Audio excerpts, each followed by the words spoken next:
எனக்கு அன்பான சகோதர சகோதரிகளுக்கு என் அன்பின் வாழ்த்துக்கள். இன்றைய நாளின் தியானத்திற்கென்று தேவன் அருளும் வசனம் பிரசங்கி 8:11. துர்க்கிரியைக்கு தக்க தண்டனை சீக்கிரமாய் நடவாதபடியால் மனுப்புத்திரரின் இருதயம் பொல்லாப்பை செய்ய அவர்களுக்குள்ளே துணிகரம் கொண்டிருக்கிறது. ஆமென்.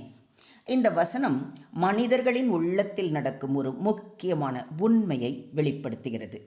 பிரசங்கி இங்கே சொல்வது என்னவென்றால், தீய செயல்களுக்கு உடனே தண்டனை வராதபோது மனிதன் அதை ஒரு அனுமதி போல எடுத்துக்கொள்கிறான்.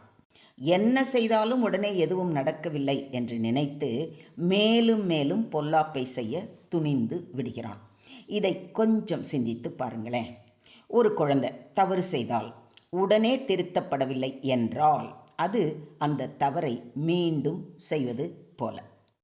அதுபோலவே மனிதன் தனது வாழ்க்கையிலும் தேவன் அமைதியாக இருக்கிறார் என்று நினைத்து தன் பாவத்தை தொடர்ந்து செய்கிறான்.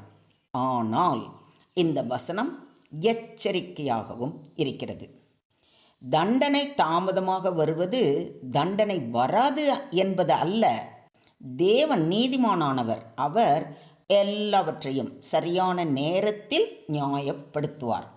தாமதம் என்பது கருணையின் அடையாளம், மனம் திரும்புவதற்கான வாய்ப்பு.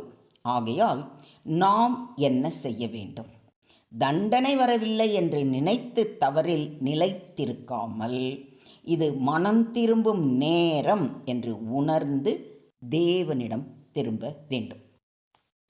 நாம் தவறு செய்யும்போது தேவன் உடனே தண்டிக்காமல் அவர் வசனத்தின் மூலமாகவும் மற்றவர்கள் மூலமாகவும் நம் தவறை உணர்த்துவார். மனசாட்சியும் நம்மை குத்தும்.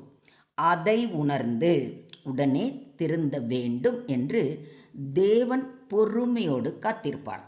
ஆனால் அதை உணராமல் தேவன் நம்மை தண்டிக்கவில்லை என்று நினைத்து நாம் மீண்டும் பாவ பாதையில் சென்றுவிடக்கூடாது. தண்டனை தாமதமாக இருப்பது பாவத்திற்கு அனுமதி அல்ல, அது மனம் திரும்பும் அழைப்பு. தேவன் நமக்கு ஞானம் தந்து நேர்மையான பாதையில் நம்மை நடத்துவாராக. தேவனுக்கே மகிமை உண்டாவதாக. ஆமென்.